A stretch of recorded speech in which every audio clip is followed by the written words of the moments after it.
Assalamualaikum warahmatullahi wabarakatuh.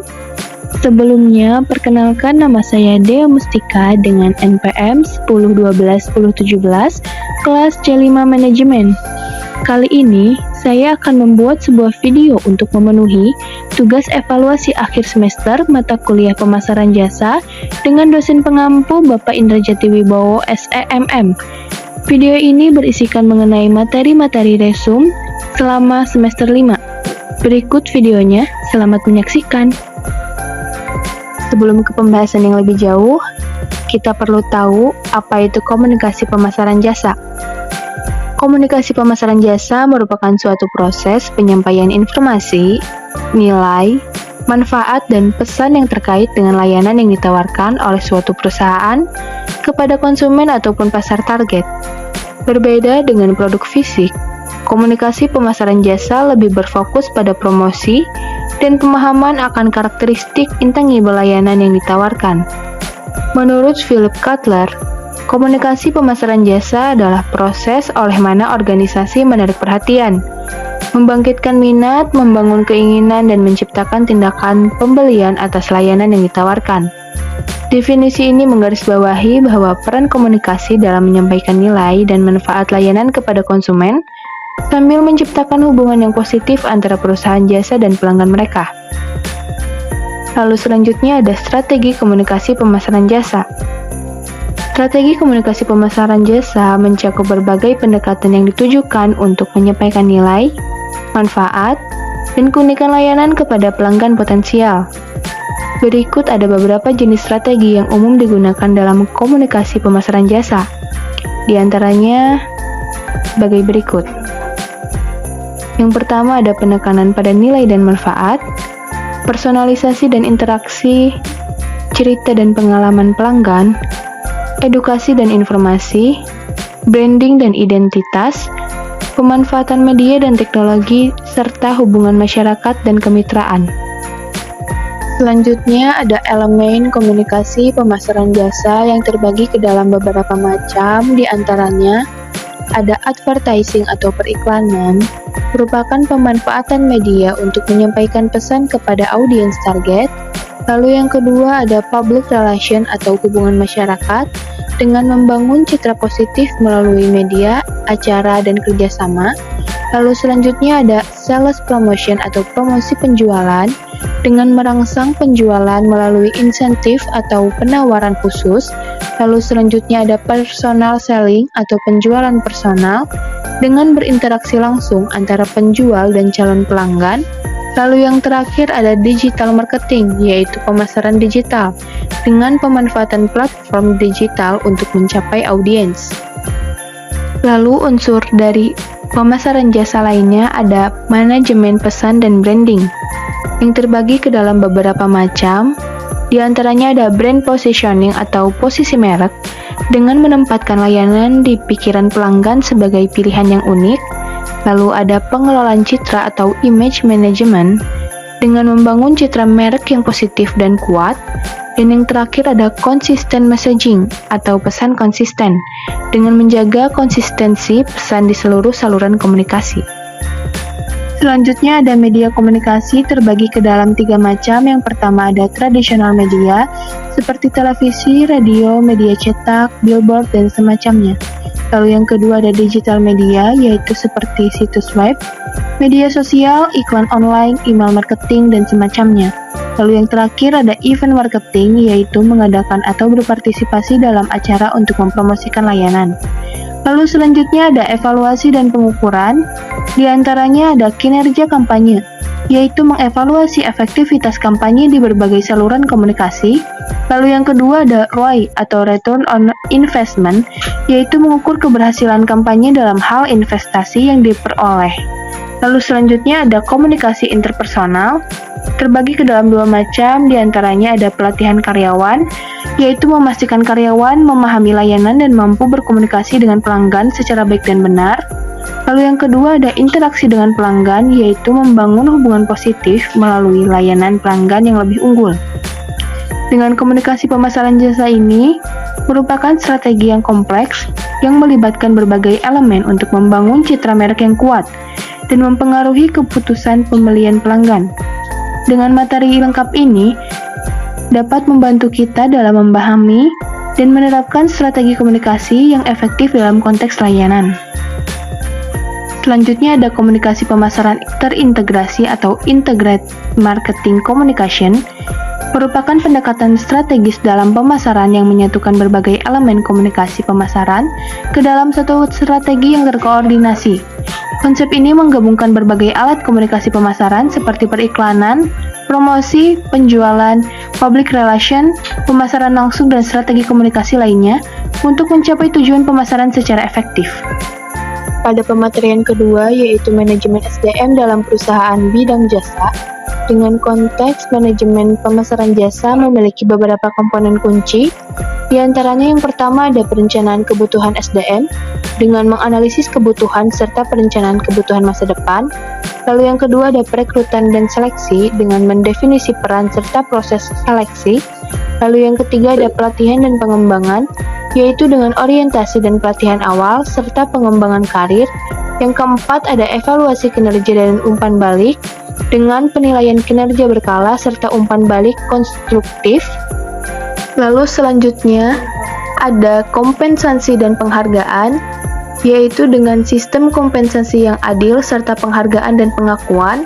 Lalu selanjutnya ada manajemen perubahan, yaitu dengan komunikasi efektif serta keterlibatan karyawan. Selanjutnya ada keseimbangan kehidupan kerja, yaitu keseimbangan yang sehat serta fleksibilitas. Dan yang terakhir ada berkesinambungan dan pemeliharaan budaya perusahaan, yaitu dengan budaya organisasi serta pemeliharaan budaya. Pengelolaan SDM dalam perusahaan jasa dalam konteks manajemen pemasaran jasa bertujuan untuk memastikan bahwa karyawan memiliki keterampilan, motivasi, dan dukungan yang diperlukan untuk memberikan layanan berkualitas tinggi kepada pelanggan. Pengelolaan SDM dalam konteks manajemen pemasaran jasa melibatkan beberapa strategi khusus untuk memastikan bahwa tim SDM mendukung strategi pemasaran. Berikut adalah beberapa pendekatan yang relevan. Yang pertama yaitu dengan perekrutan dan seleksi yang tepat. Lalu yang kedua ada pelatihan yang berfokus pada layanan. Yang ketiga penyusunan tim yang efektif. Yang keempat menghargai keberagaman. Yang kelima memberikan motivasi dan dukungan. Yang keenam pengukuran kinerja yang relevan. Yang ketujuh pengembangan karir yang jelas. Dan yang kedelapan merupakan pendekatan kolaboratif. Manajemen SDM yang efektif dalam konteks pemasaran jasa berfokus pada memperkuat keterampilan, motivasi, dan kesesuaian tim untuk memberikan layanan yang superior kepada pelanggan serta mendukung strategi pemasaran jangka panjang perusahaan. Pengelolaan SDM dan operasi jasa dalam manajemen pemasaran jasa harus saling mendukung untuk memberikan layanan yang konsisten, berkualitas, dan memenuhi harapan pelanggan. Integrasi yang baik antara kedua bagian ini adalah kunci keberhasilan dalam menjalankan layanan jasa yang unggul. Lalu pada pematerian ketiga ada kualitas jasa. Kualitas jasa merupakan kemampuan suatu layanan untuk memenuhi atau melebihi harapan pelanggan, serta kemampuan layanan tersebut untuk menciptakan kepuasan bagi konsumen. Menurut Kotler dan Armstrong, prinsip-prinsip pemasaran, mereka mengartikan kualitas jasa sebagai kemampuan layanan untuk memenuhi atau melebihi harapan pelanggan. Berikut beberapa peran penting dari kualitas jasa. Yang pertama ada kepuasan pelanggan. Yang kedua ada reputasi bisnis. Yang ketiga ada keunggulan bersaing. Yang keempat ada peningkatan efisiensi operasional. Yang kelima ada pertumbuhan bisnis.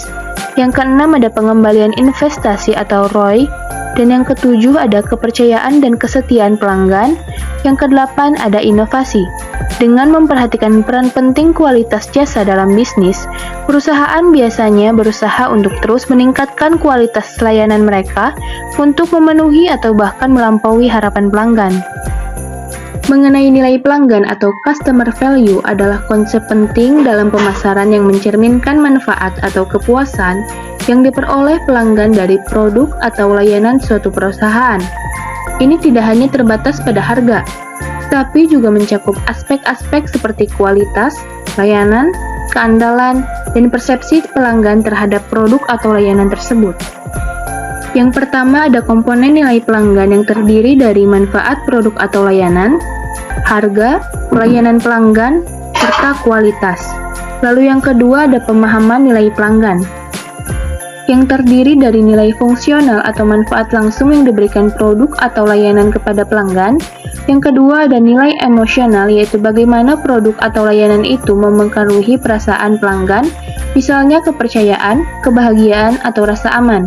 Lalu yang terakhir ada nilai sosial, bagaimana produk atau layanan itu mempengaruhi citra atau status sosial pelanggan di mata orang lain. Selanjutnya ada pentingnya nilai pelanggan, yaitu keputusan pembelian, loyalitas pelanggan, serta reputasi perusahaan. Lalu selanjutnya ada strategi meningkatkan nilai pelanggan. Di antaranya ada personalisasi layanan, inovasi produk dan layanan, serta pelayanan pelanggan yang unggul. Lalu selanjutnya ada pengukuran nilai pelanggan. Di antaranya ada survei pelanggan, analisis retensi pelanggan, serta metrik kepuasan pelanggan. Dan yang terakhir ada strategi penawaran nilai pelanggan, di antaranya penentuan harga serta pemasaran berbasis nilai. Nilai pelanggan adalah inti dari hubungan bisnis yang sukses. Ketika perusahaan memahami apa yang dianggap penting oleh pelanggan dan memberikan nilai yang konsisten, ini dapat membantu dalam mempertahankan dan menarik pelanggan baru. Materi yang keempat yaitu adanya model kualitas jasa. Model kualitas jasa membantu memahami dan mengukur berbagai aspek kualitas dalam konteks pelayanan, di mana ada beberapa model yang dapat dipelajari, meliputi yang pertama ada model ServQual, yaitu mengukur kualitas pelayanan dengan 5 dimensi utama. Yang pertama ada keandalan, daya tanggap, jaminan, empati, dan tampilan fisik. Lalu yang kedua ada model Gaps Service Quality, yaitu menyelidiki kesenjangan antara harapan pelanggan dan persepsi manajemen terhadap pelayanan, membantu mengidentifikasi area untuk perbaikan. Lalu yang ketiga ada mode ZMAL, Parasuraman dan Berry atau Serve-Perf, merupakan pengevaluasian kualitas pelayanan berdasarkan persepsi pelanggan terhadap kinerja aktual tanpa membandingkannya dengan harapan. Lalu yang keempat ada model Kano, merupakan pengklasifikasian atribut layanan menjadi dasar, esensial, dan bebas memilih, membantu menentukan bagaimana atribut tersebut dapat meningkatkan kepuasan pelanggan. Lalu ada model Rater, yaitu mengidentifikasi elemen-elemen kunci dalam evaluasi kualitas pelayanan, seperti tangibles, assurance, responsive, empati, dan reliability. Lalu yang keenam ada model Nordic, yaitu menekankan pentingnya hubungan interpersonal antara penyedia jasa dan pelanggan serta hubungan antar karyawan. Lalu selanjutnya ada model integratif kualitas jasa, yaitu menggabungkan dimensi-dimensi utama dari model-model sebelumnya untuk memberikan pandangan komprehensif tentang kualitas jasa. Pemahaman terhadap model-model ini dapat membantu organisasi mengidentifikasi area yang perlu ditingkatkan dan memberikan panduan dalam meningkatkan kualitas pelayanan jasa mereka. Pada pematerian kelima yaitu adanya kepuasan pelanggan terhadap pemasaran jasa. Menurut Wilkie dalam Ciptono tahun 2004 pada nomor 349, mendefinisikannya sebagai suatu tanggapan emosional pada evaluasi terhadap pengalaman konsumsi suatu produk atau jasa, dan Angel mengatakan bahwa kepuasan pelanggan merupakan evaluasi purna beli di mana alternatif yang dipilih sekurang-kurangnya sama atau melampaui harapan pelanggan. Sedangkan ketidakpuasan timbul apabila hasil outcome tidak memenuhi harapan. Kepuasan pelanggan adalah perasaan senang atau kekecewaan seseorang yang muncul setelah membandingkan antar persepsi terhadap kinerja suatu produk dengan harapan-harapannya. Selanjutnya ada faktor-faktor yang mendorong kepuasan konsumen menurut Irawan pada tahun 2004, diantaranya yaitu kualitas produk dan jasa, harga, service quality, emotional factor, serta pelanggan akan semakin puas apabila relatif mudah, nyaman, dan efisien dalam mendapatkan produk atau pelayanan. Defection management dalam manajemen pemasaran jasa mengacu pada upaya untuk mengatasi atau mencegah pelanggan dari beralih ke pesaing atau berhenti menggunakan layanan perusahaan. Fokus utamanya adalah pada memahami penyebab potensial di balik keputusan pelanggan untuk beralih atau tidaknya menggunakan layanan tersebut dan mengambil tindakan untuk mempertahankan mereka. Lalu ada strategi defection management, diantaranya yaitu dengan menganalisis penyebab defection, segmentasi pelanggan, peningkatan layanan, program loyalitas dan insentif, komunikasi yang efektif, pemulihan pelanggan yang hampir beralih, serta inovasi berkelanjutan. Lalu, apakah defection management memiliki peran penting? Tentunya iya, karena defection management penting karena mempertahankan pelanggan yang ada biasanya lebih cost efektif dibandingkan dengan mendapatkan pelanggan baru. Kehilangan pelanggan dapat menyebabkan hilangnya pendapatan jangka panjang dan juga dapat berdampak buruk pada citra perusahaan jika keluhan pelanggan tidak ditangani dengan baik. Dalam pemasaran jasa, strategi defection management merupakan bagian penting dari usaha untuk mempertahankan pangsa pasar yang sudah ada, membangun loyalitas pelanggan, dan meningkatkan kepuasan pelanggan secara keseluruhan. Emosi pelanggan pun memainkan peran yang sangat penting dalam manajemen pemasaran jasa, karena jasa seringkali bersifat abstrak dan bersentuhan langsung dengan pelanggan. Pengelolaan emosi menjadi kunci utama dalam membangun hubungan yang kuat dan positif dengan pelanggan. Pada pematerian yang keenam, adanya penanganan pengaduan dan pemulihan layanan. Kita harus mengetahui apa saja tujuan dari pelanggan melakukan komplain. Yang pertama ada dapatkan kompensasi, yang kedua melampiaskan amarah mereka, dan yang ketiga membantu meningkatkan layanan.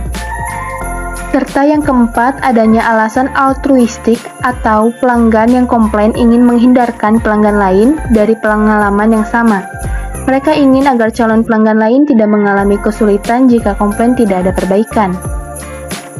Lalu, apa saja sih yang diharapkan pelanggan setelah mereka mengajukan keluhan? Yang pertama yaitu adanya keadilan prosedurial. Hal ini mengacu pada kebijakan dan aturan yang harus dilalui oleh setiap pelanggan untuk mencari keadilan. Selanjutnya ada keadilan interaksional. Hal ini tentang melibatkan karyawan perusahaan yang menyediakan layanan pemulihan dan sikap perilaku mereka terhadap pelanggan yang komplain. Lalu selanjutnya ada keadilan hasil menyangkut restitusi, merupakan kompensasi yang diterima pelanggan sebagai akibat dari kerugian dan ketidaknyamanan yang disebabkan oleh kegagalan layanan.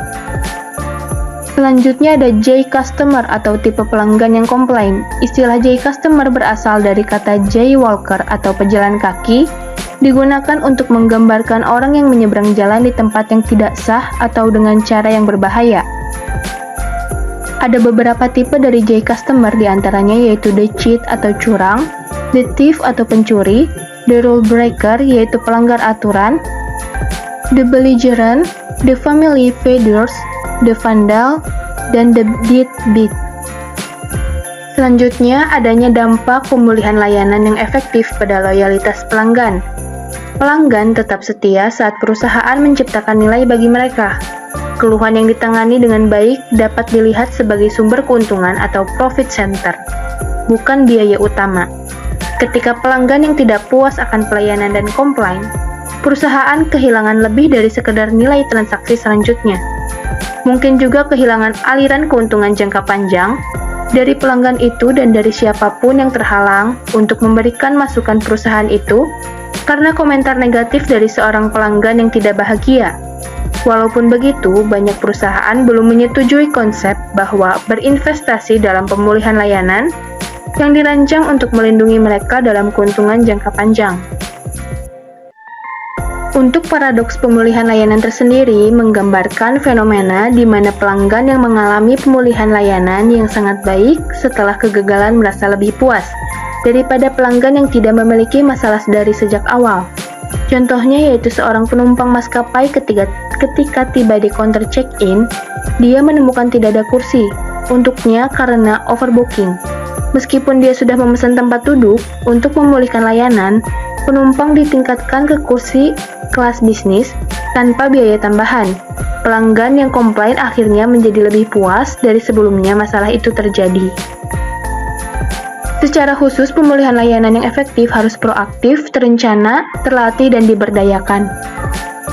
Pada pematerian terakhir yaitu mengenai e-business pada pemasaran jasa. E-Business adalah perluasan dari e-commerce di mana tidak hanya pembelian, pembayaran barang dan pelayanan, tetapi juga disertai pelayanan konsumen. Kolaborasi dengan partner bisnis dengan dukungan elektronik sebagai alat transaksi atau organisasi.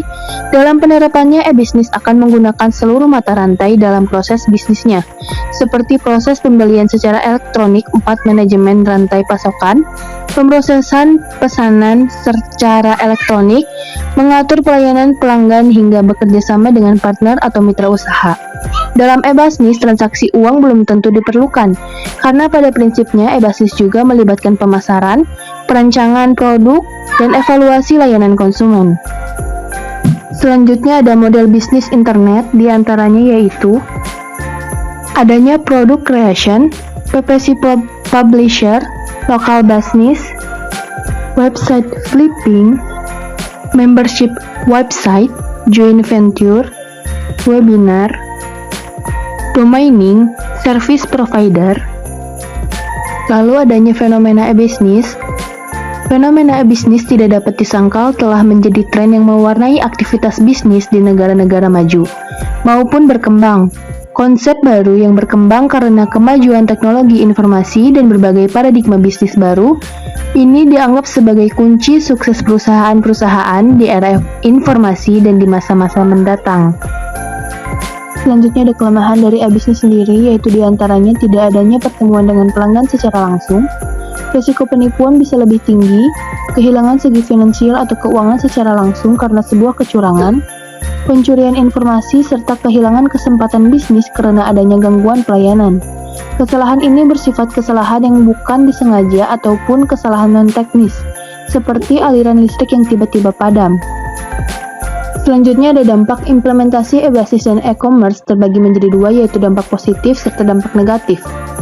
Dampak positif dari e-commerce dan e-Business diantaranya yang pertama ada revenue stream atau aliran pendapatan, yang kedua dapat meningkatkan market exposure atau pangsa pasar, dan yang ketiga penurunkan biaya operasional atau operation cost.